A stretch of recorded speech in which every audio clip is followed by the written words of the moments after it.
Hey guys, welcome back. So continuing our playlist on the Batman Who Laughs and really just trying to put together all the different pieces that he reveals from his different plans, which now include the addition of the Grim Knight, who our Bruce finally meets for himself, and not at all in a pleasant way. But with this happening, it pushes Bruce to a place of desperation that has us looking from the outside in like, will he bend the rules just to get this done? And so now we gotta break this down. But first, if you're new to the channel, be sure to subscribe to catch the spills every week.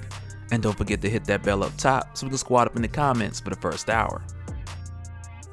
Alright, so thus far with everything that we've been following from the Batman Who Laughs all the way through Dark Knight's Metal, to where even throughout the course of that event, the Batman Who Laughs, even with working with Barbatos, we've seen him do a number of things that were just his own doings, in addition to the plans of Barbatos. And with his methods of execution, whether it was in the Riddler's Labyrinth, or the way that he had pretty much set up Red Death, that if he betrayed him, that he would pretty much take himself out, these things showed us early on, not just the sinister portion of him that is the Joker, which is derived from the Joker toxin, but in addition to that, how much the Batman Who Laughs is truly Batman as well, because his physical body and his voice is all Bruce Wayne, and albeit a Bruce Wayne from the Dark Multiverse, still in the same, his DNA, everything else checks out as Bruce Wayne.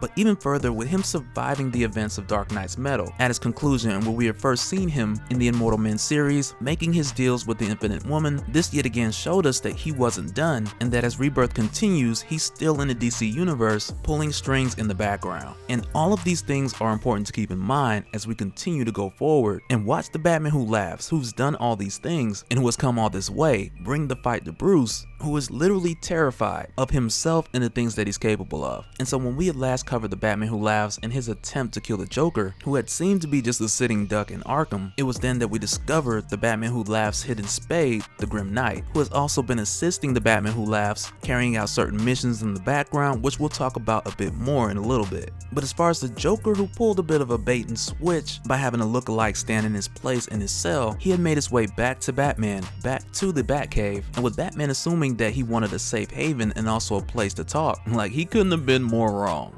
Because the Joker came there to be anything but safe, but instead he came there to do what he believed that Batman couldn't do by shooting himself in the heart and releasing the Joker toxin, because he believed this was the only way to prepare Batman to face the Batman Who Laughs. And as his life is slipping in Batman's arms, he tells him that this was the only way, like the only way to beat him was to become him. But even with doing so, he immediately gets Alfred to perform open heart surgery to save his life, and Alfred cooperates of course, but reluctantly. And I don't blame him, because Alfred feels like, well, if the Joker dies, that's really just one less madman to worry about. But Bruce refuses to let this happen because, one, he needs to make sure that they do everything they can to save him, because that's who they are. And at the very moment that they begin to compromise that is the moment where they begin to turn into something else. But in addition to that, to back this up, with Batman having been exposed to the Joker toxin, he then injects himself with every version of the Joker toxin antidote that he has. Because once again, he has to do everything in his power to make sure this doesn't happen. Because to Bruce, halfway trying and failing is no different than having not tried at all. Because to him, that's what a lot of these Nightmare Batmen were. They all had tried to a certain extent, but then when they had lost hope, it is at that point that they gave into the darkness. And it's for that exact reason that Bruce has to do everything that he can, which includes saving the Joker, which include trying not to turn into the Joker, because if he doesn't give his all, then he's not any different. And this in particular puts him in a very strange place, because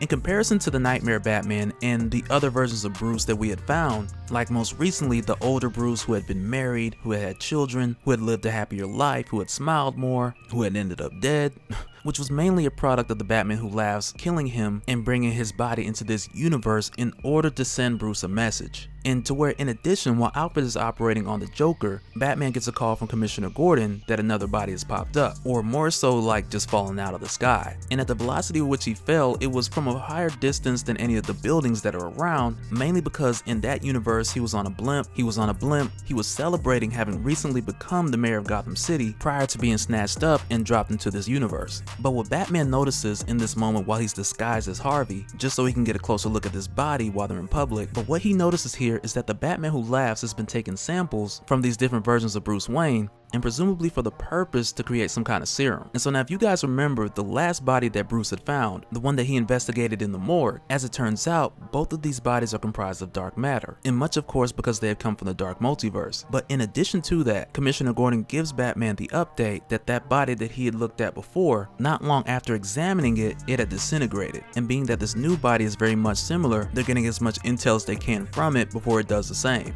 And I gotta say, even though it's nothing that's confirmed at the moment, I just want to interject here that I do believe that the Batman Who Laughs, that he's attempting to make a serum to prevent seeing the same fate of what had happened to Red Death. And I got a link below if you guys need to get caught up on any of that. But after getting the information that they need from this new body they found, Bruce is kind of struggling at this point because he's still fighting off the Joker toxin, and to the extent where he almost loses it when one of the other officers asks him to make a bet between which one of these Batmen are going to come out on top, whether it's the Batman Who Laughs, the Grim Knight, or the original Batman. And it gets to the point where he almost snaps, but then he places a bet on himself. But not long after that, after Gordon calms him down, Batman tells him that he has something that he needs to show him. Because on one hand, with Jim still wondering what is special with all these Bruce Waynes, and Batman coming to the point of where he realizes that the Batman Who Laughs is going to go for the absolute last protocol that Batman has as a last-ditch effort to save Gotham. And this is the old system that had been set in place since 1780, which can only be activated by Bruce Wayne's DNA and only disarmed by Bruce Wayne, but it originated with the intent as a final defense to stop Gotham from completely slipping into darkness. And to this day, its central hub is located at Wayne Tower on the highest security floor where only Bruce Wayne can access. And I'm gonna tell you right now, what is crazy is that the Batman Who Laughs arrives here at Wayne Tower, and just before he gets on the elevator to go to that secure floor, he greets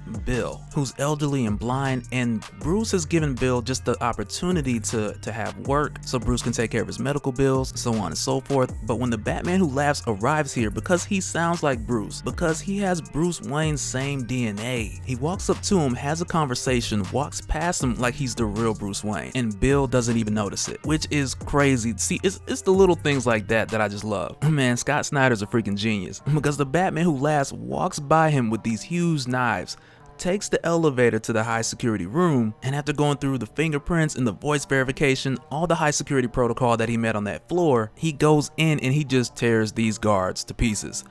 Literally. Which just goes to show us, like I mentioned before, that he is very much Bruce Wayne. And not just physically, to the point of where he can get past all the security, but in addition to that, he knows his secrets, he knows about the last laugh protocol, and those are the things that make him more dangerous. But shortly after he gets in and Batman arrives and these two go at it, you gotta remember these two have the same training. They know all the same fighting styles, but even with that, there are some slight differences, because the Batman from this universe, he is physically bigger. So in a fight, he uses his weight to his advantage, but with the Batman Who Laughs, with him being smaller, he's also faster and just as smart, using Bruce's weight against him. But even with Batman struggling with the Joker toxin in his system and fighting that off while he's fighting the Batman Who Laughs, to get the upper hand, he uses a fighting style that he just made up, knowing that it would be impossible for the Batman Who Laughs to predict his moves. But even in the same, while speaking of the unpredictable, Batman is shot with a sniper round from the Grim Knight, which intentionally wasn't fatal and was strategically aimed to land within the intercostal area between his ribs, because the bullet contained a taser that would prohibit him from getting up and also interfere with Batman trying to shut down the destruction of the last laugh protocol. Because while working with the Batman Who Laughs, the Grim Knight in the background, he's been visiting Wayne Tower and disabling all of the safety protocols from the self-destruction of the last laugh protocol, basically allowing it to destroy itself without consideration to human casualty, in addition to designing a bullet that would not only tase Bruce Wayne, but also prohibit the system from recognizing his voice activation, which is crazy.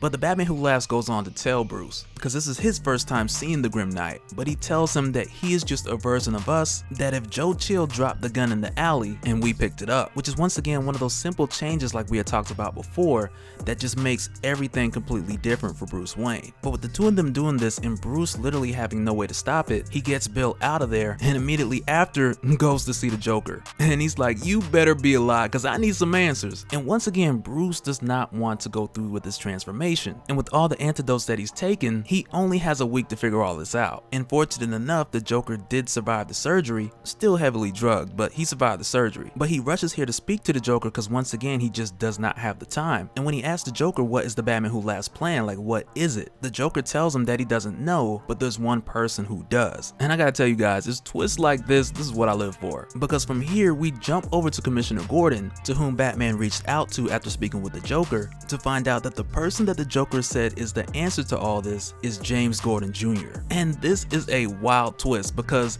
it makes a lot of sense. Because for those who don't know, James Gordon Jr., this is a sick kid. Like, he has shown homicidal traits from a young child, and I want to say in one storyline, he had killed one of Barbara's friends. Like, his story is dark. And there's been some speculation to whether his condition is like from neurological damage that had happened when he was dropped from the bridge as a baby and Batman had saved him at like the last second. Like, if that was the moment that began the damage that set him on this path of this behavior, which is something that I hope that Scott Snyder explores. But just to the fact that he is the answer, that the Joker said that he is the answer, man, I'm just sitting on the edge of my seat wondering where this is gonna go.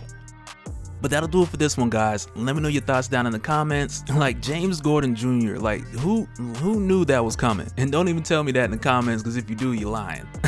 But I do gotta say that does make me want to go back and read those older issues of Detective Comics. And they're not really that old. It's like 2011, 2012, something like that. But it does make me want to go back and just brush up to kind of continue my personal investigation of where this may go. But let me know your thoughts down in the comments, and we'll do it again in the next one. Alright, later.